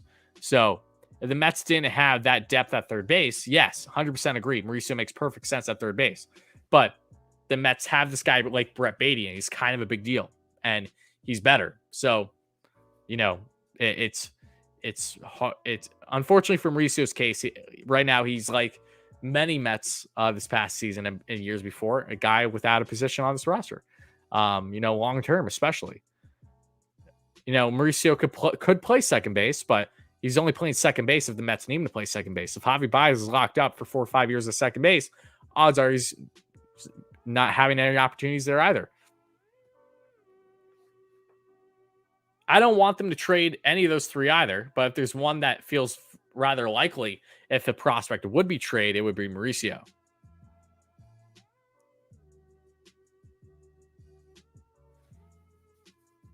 A's will be making an announcement about Vegas in January. Ooh, that's crazy, actually. See what comes of that. Scherzer news? No news on Scherzer as of now. No. And with saying that, though, folks, that is just about to wrap up tonight's stream. So, again, I want to thank everyone so much for chiming in. I hope you guys enjoyed. Thank you again so much for 10,000 subscribers. It really means the world to me. We're going to have a big giveaway coming on the channel shortly. Sometime this week. Not sure in the exact day yet, but stay tuned for that. Either in a special video on its own or in a different live stream. So just make sure you have your notifications on so you guys understand what you will have to do to enter in the giveaway, how long we'll be doing it, all that fun stuff. Really excited. Big video coming on the channel within the next day or two as well, as long as no other breaking news happens that could, delay it from happening regarding the number 10. So a lot of exciting things coming. This was an awesome stream. I really hope you guys enjoyed. We'll be doing plenty of live streams like this all throughout the offseason per usual. When any breaking news happens regarding signings, trades, you name it, we'll be right here to cover it on the channel. And just, again, love the stream. Love you guys so much. Thank you so much for the support, the donations, the likes, the subscriptions, all that stuff. Really, really warms my heart. It means everything to me. So hope you guys all have a great rest of your night. hopefully we get some news either later tonight, tomorrow, potentially, on when we're going to find out, if any moves happen for the Mets of significance rather soon. So yeah, again, thank you so much, guys. Love and appreciate you all. And I'll talk to you soon. Have a good night, folks. Let's go Mets.